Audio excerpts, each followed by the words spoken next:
Now we're talking with Ryan Grimm, Washington bureau chief of the Huffington Post. The other big story you've been covering is the Iran deal and the fact that we have some reluctant, I would call them recalcitrant senators on the Democratic side. And maybe I've been whistling through the graveyard or whatever here, but I've been assuming that for all these wobbly Democrats, as you've called them, that this deal will go through because maybe I just think the world is more rational than it is. And it seems to me that there's no alternative but war to this deal.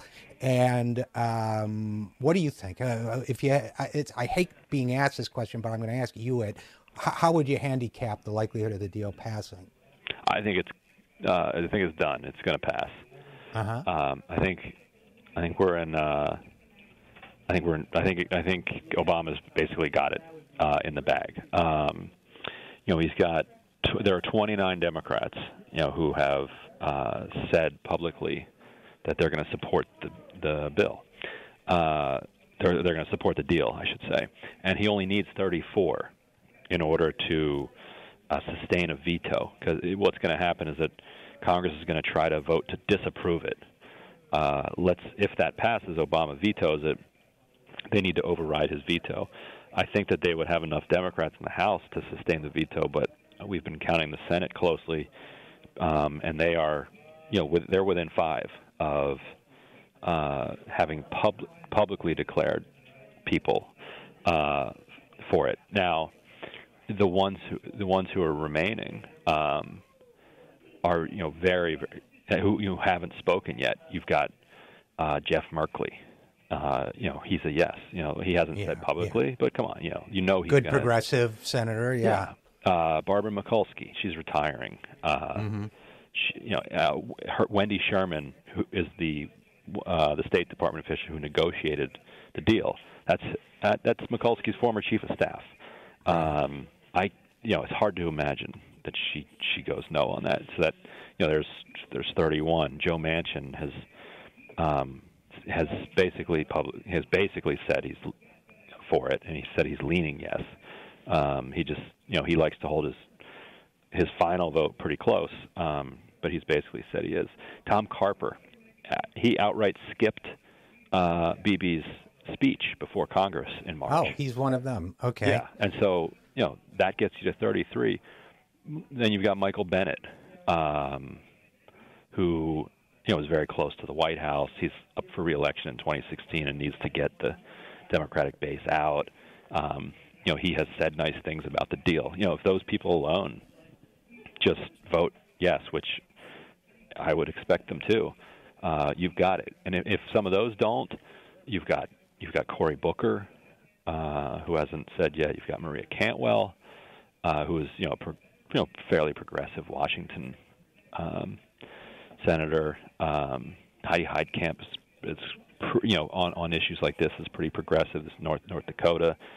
So what happens? I think, Ryan Grimm, what happens in these situations sometimes, and people don't realize it, is that there's a little bit of a negotiation that goes on where, for example, if you're a Heidi Heitkamp in North Dakota, where the leadership will say to you, you can stay silent, and if we get enough votes from other places, and I'm not saying this is where she is, by the way, I'm just a hypothetical, but if you want to look good to your conservative voters by voting no, we'll let you do that once we have the votes from somewhere else. So there's a lot of kind of backstage posturing and negotiation that goes on. And I'm assuming that's part of it here, that some of these folks, they're going to vote yes, but they want to delay to show that they're thinking it through, which I think is, in this case, stupid, but they want to do it.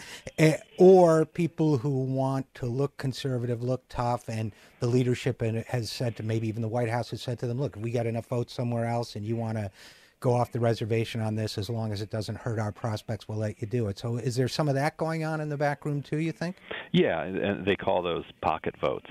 That the leader would put them in his pocket, and he can pull them out of his pocket if he needs, and if not, they can stay there. So there might be some of that going on with votes that are this high profile. There's a higher bar for doing that. But there are a lot of people who, it cuts both ways. There are a lot of people who might want to vote no, but not if that means that it fails. In other words, they want to see it pass, because the political repercussions for them voting no, if it passes, are much smaller. It's a blip in the local paper. But if it goes down, and the repercussions come from it, it goes down. China and Russia and Europe all go forward with it. We look ridiculous, et cetera, et cetera. And there are a lot of activist groups out there who are going to be very angry and looking to talk about primary challenges and all sorts of things. They'd be much angrier at the no votes if it goes down than they will be if it passes. Because if it passes, then the anger is more out of spite. Which, by the way, can be organize around. So you move on. It can be a useful emotion, spite, but it's not as strong. So, Ryan Grimm, so it looks like they might sustain, if I understand you correctly, they might sustain a bill to nullify, but the president can veto it, and it looks like certainly they wouldn't be able to override the veto. But wouldn't that, if we go through that exercise, wouldn't that also be an embarrassment to the United States? I mean, sure, it wouldn't lead us down the path to war the way not getting this treaty would, but wouldn't it be embarrassing for the United States to have Congress pass a bill disavowing this deal? Yes, but isn't Congress a daily embarrassment to the United States? I have to say that we might as well wrap up at this point because that's pretty much true.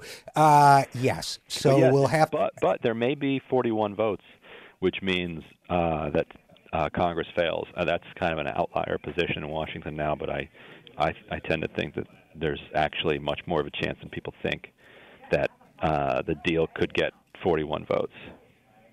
Okay, so last question. And then that wouldn't happen, of course. But last question, timetable for all of this. Sometime in September. Okay. It's kind of up to the, and there's a lot. There is probably sometime in September. They have to fund the government too, which of course they put off to the last minute, so that could get in the way. So in the meantime, between now and sometime in September, the Give War a Chance contingent will be working overtime. Well, Ryan Grimm, Washington Bureau Chief for the Huffington Post, as always, thanks for coming on the program. My pleasure.